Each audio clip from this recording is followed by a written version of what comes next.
श्रीशिवाष्टकम् प्रभुं प्राणनाथं विभुं विश्वनाथं जगन्नाथनाथं सदानन्दभाजां भवद्रव्यभूते स्वरं भूतनाथं शिवं शङ्करं शम्भुमीशानमीडे गले रुण्डमालं तनौ सर्पजालं महाकालकालं गणेशादिपालं जटाजूटगङ्गो तरङ्गैर्विशालं शिवं शङ्करं शम्भु मीशानमीडे मुदामाकरं मण्डनं मण्डयन्तं महामण्डलं भस्मभूषाधरं तम् अनादिं ह्यपारं महामोहमारं शिवं शङ्करं शम्भुमीशानमीडे वटाधो निवासं महाट्टाट्टहासं महापापनाशं सदा सुप्रकाशं गिरीशं गणेशं सुरेशं महेशं शिवं शङ्करं शम्भुमीशानमीडे गिरीन्द्रात्मजा संगृहीतार्धदेहं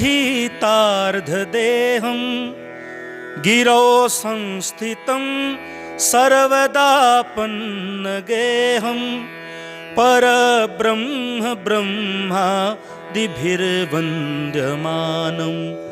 शिवं शङ्करं शम्भुमीशानमीडे कपालं त्रिशूलं कराभ्यां दधानं पदाम्भोजनम्राय कामं ददानं बलिवर्धमानं सुराणां प्रधानं शिवं शङ्करं शम्भुमीशानमीडे शरच्चन्द्रगात्रं गणानन्दपात्रं त्रिनेत्रं पवित्रं धनेशमित्रम् अपर्णाकलत्रं सदा सच्चरित्रं शिवं शङ्करं शम्भुमीशानमीडे हरं सर्पहारं चिताभूविहारं भवं वेदसारं सदा निर्विकारं शंसाने वसन्तं मनोजं दहन्तं शिवं शङ्करं शम्भुमीशानमीडे स्वयं यः प्रभाते नरशूलपाणे पठेत् स्तोत्ररत्नं स्त्विह प्राप्य रत्नं सुपुत्रं सुधान्यं सुमित्रं कलत्रं विचित्रे समाराध्य मोक्षं प्रयाति। श्रीशिवाष्टकम् प्रभुं प्राणनाथं विभुं विश्वनाथं जगन्नाथनाथं सदानन्दभाजां भवद्रव्यभूते स्वरं भूतनाथं शिवं शङ्करं शम्भुमीशानमीडे गले रुण्डमालं तनौ सर्पजालं महाकालकालं गणेशादिपालं जटाजूटगङ्गो तरङ्गैर्विशालं शिवं शङ्करं शम्भुमीशानमीडे मुदामाकरं मण्डनं मण्डयन्तं महामण्डलं भस्मभूषाधरं तम् अनादिं ह्यपारं महामोहमारं शिवं शङ्करं शम्भुमीशानमीडे वटाधो निवासं महाट्टाट्टहासं महापापनाशं सदा सुप्रकाशं गिरीशं गणेशं सुरेशं महेशं शिवं शङ्करं शम्भुमीशानमीडे गिरीन्द्रात्मजा सङ्गृहीतार्धदेहं गिरौ संस्थितं सर्वदा पन्नगेहं परब्रह्म ब्रह्मादिभिर्वन्द्यमानं शिवं शङ्करं शम्भुमीशानमीडे कपालं त्रिशूलं कराभ्यां दधानं पदाम्भोजनम्राय कामं ददानं बलिवर्धमानं सुराणां प्रधानं शिवं शङ्करं शम्भुमीशानमीडे शरच्चन्द्रगात्रं गणानन्दपात्रं त्रिनेत्रं पवित्रं धनेशस्य मित्रम् अपर्णाकलत्रं सदा सच्चरित्रं शिवं शङ्करं शम्भुमीशानमीडे हरं सर्पहारं चिताभूविहारं भवं वेदसारं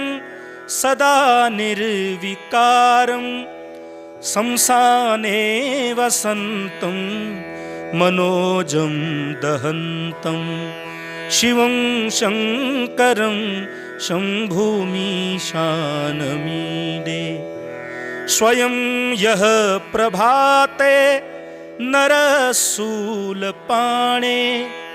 पठेत् स्तोत्ररत्नं स्त्विह प्राप्य रत्नं सुपुत्रं सुधान्यं सुमित्रं कलत्रं विचित्रे समाराध्य मोक्षं प्रयाति। श्रीशिवाष्टकम् प्रभुं प्राणनाथं विभुं विश्वनाथं जगन्नाथनाथं सदानन्दभाजां भवद्रव्यभूते स्वरं भूतनाथं शिवं शङ्करं शम्भुमीशानमीडे गले रुण्डमालं तनौ सर्पजालं महाकालकालं गणेशादिपालं जटाजूटगङ्गो तरङ्गैर्विशालं शिवं शङ्करं शम्भुमीशानमीडे मुदामाकरं मण्डनं मण्डयन्तं महामण्डलं भस्मभूषाधरं तं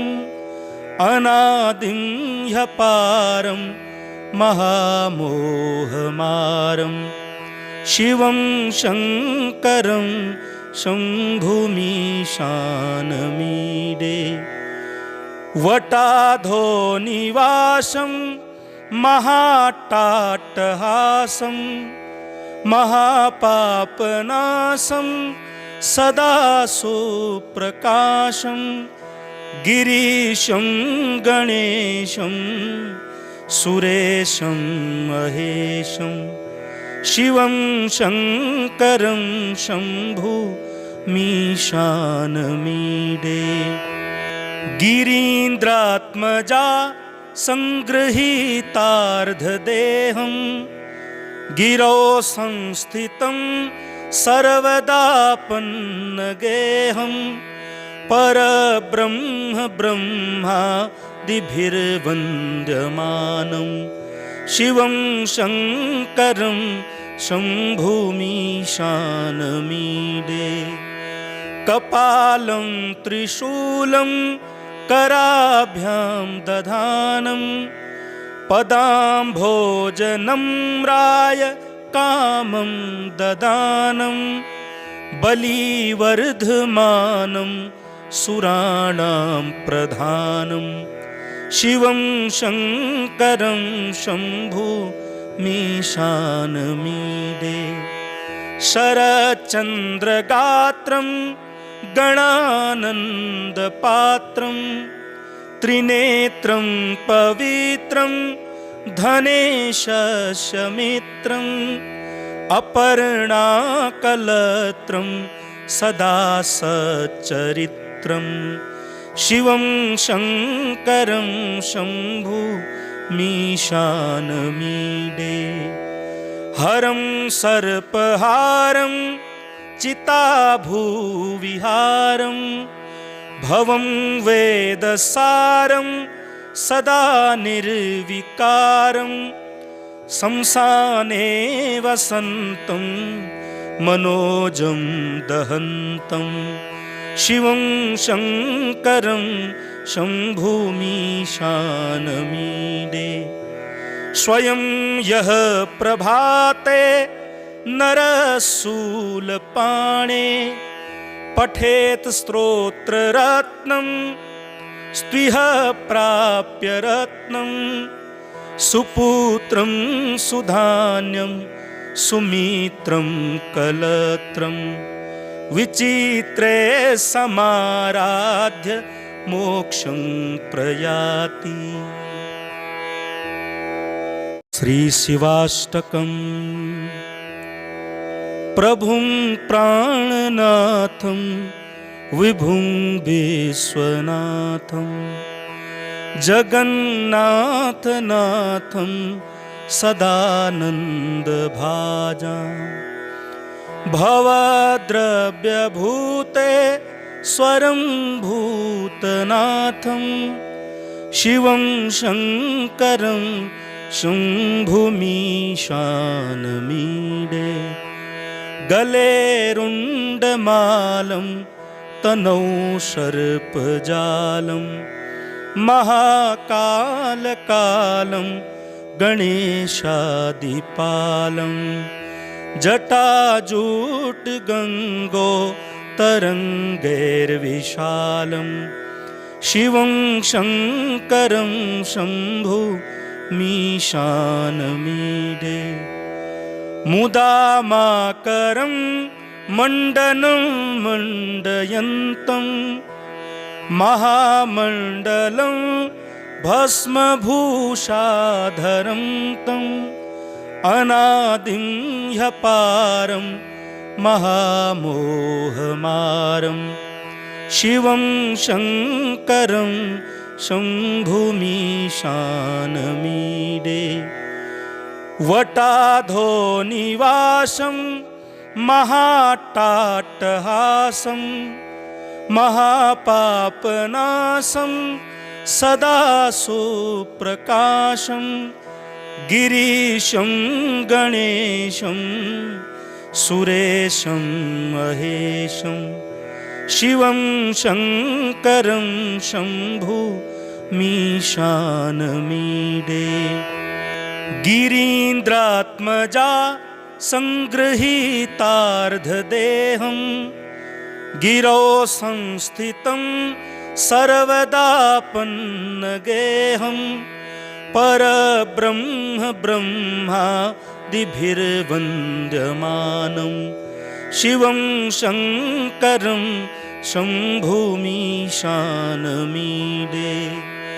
कपालं त्रिशूलं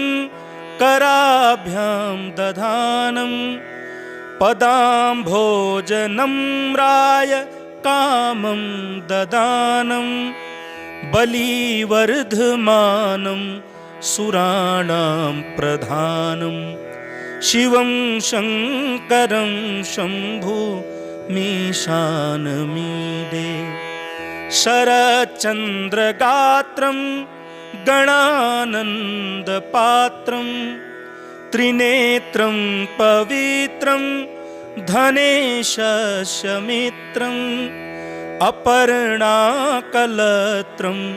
सदा सच्चरित्रं शिवं शङ्करं शम्भुमीशानमीडे हरं सर्पहारं चिताभूविहारं भवं वेदसारं सदा निर्विकारं शंसाने वसन्तं मनोजं दहन्तं शिवं शङ्करं शम्भुमीशानमीडे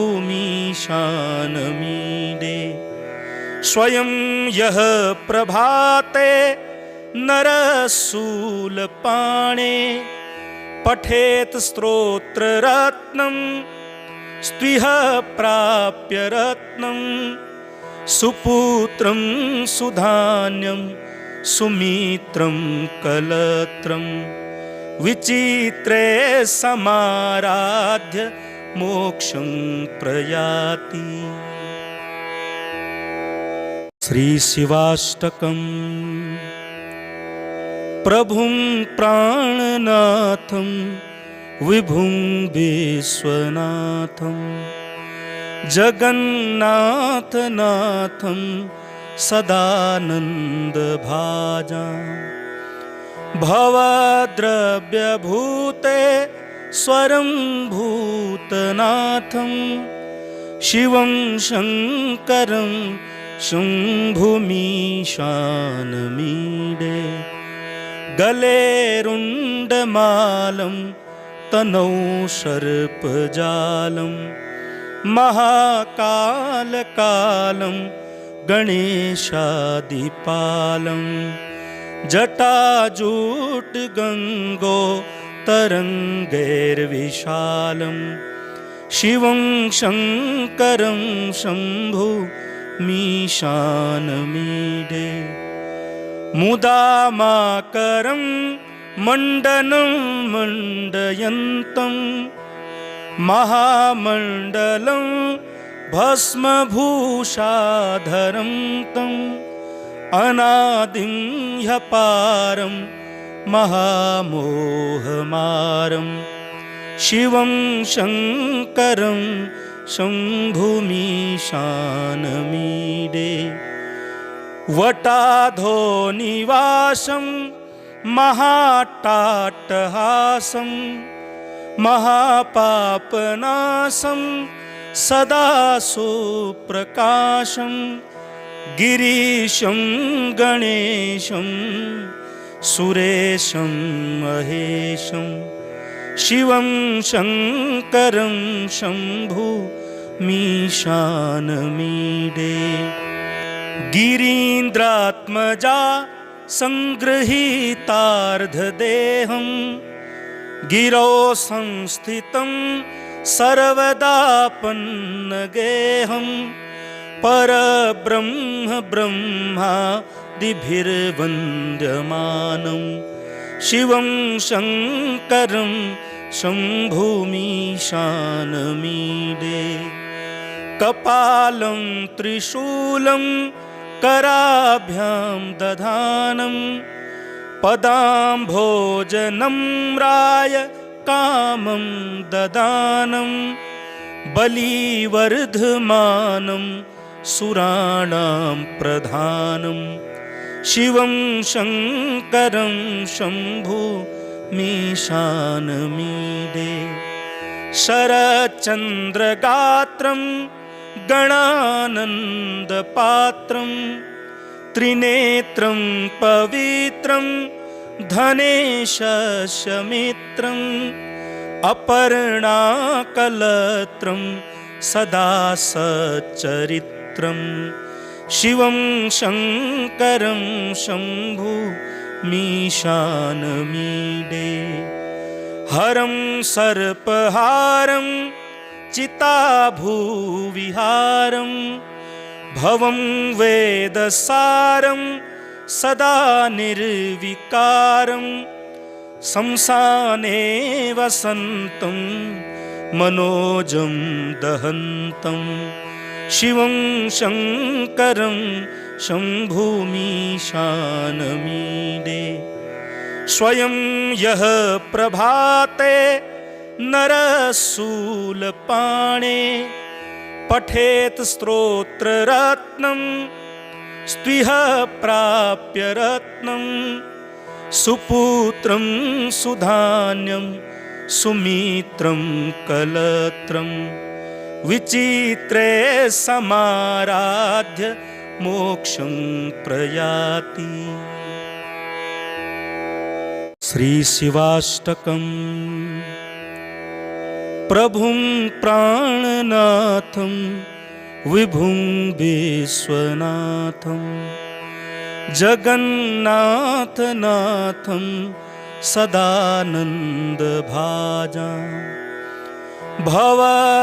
भवद्रव्यभूते स्वरं भूतनाथं शिवं शङ्करं शम्भुमीशानमीडे गले रुण्डमालं तनौ सर्पजालं महाकालकालं गणेशादिपालं जटाजूटगङ्गो तरङ्गैर्विशालं शिवं शङ्करं शम्भुमीशानमीडे मुदामाकरं मण्डनं मण्डयन्तं महामण्डलं भस्मभूषाधरं तम् अनादिं ह्यपारं महामोहमारं शिवं शङ्करं शम्भुमीशानमीडे वटाधो निवासं महाट्टाट्टहासं महापापनाशं सदा सुप्रकाशं गिरीशं गणेशं सुरेशं महेशं शिवं शङ्करं शम्भुमीशानमीडे गिरीन्द्रात्मजा संगृहीतार्धदेहं गिरौ संस्थितं सर्वदापन्नगेहं परब्रह्म ब्रह्मादिभिर्वन्द्यमानं शिवं शङ्करं शम्भुमीशानमीडे कपालं त्रिशूलं कराभ्यां दधानं पदाम्भोजनम्राय कामं ददानं बलिवर्धमानं सुराणां प्रधानं शिवं शङ्करं शम्भुमीशानमीडे शरच्चन्द्रगात्रं गणानन्दपात्रं त्रिनेत्रं पवित्रं धनेशमित्रम् अपर्णाकलत्रं सदा सच्चरित्रं शिवं शङ्करं शम्भुमीशानमीडे हरं सर्पहारं चिताभूविहारं भवं वेदसारं सदा निर्विकारं शंसाने वसन्तं मनोजं दहन्तं शिवं शङ्करं शम्भुमीशानमीडे स्वयं यः प्रभाते नरशूलपाणे पठेत् स्तोत्ररत्नं स्त्विह प्राप्य रत्नं सुपुत्रं सुधान्यं सुमित्रं कलत्रं विचित्रे समाराध्य मोक्षं प्रयाति।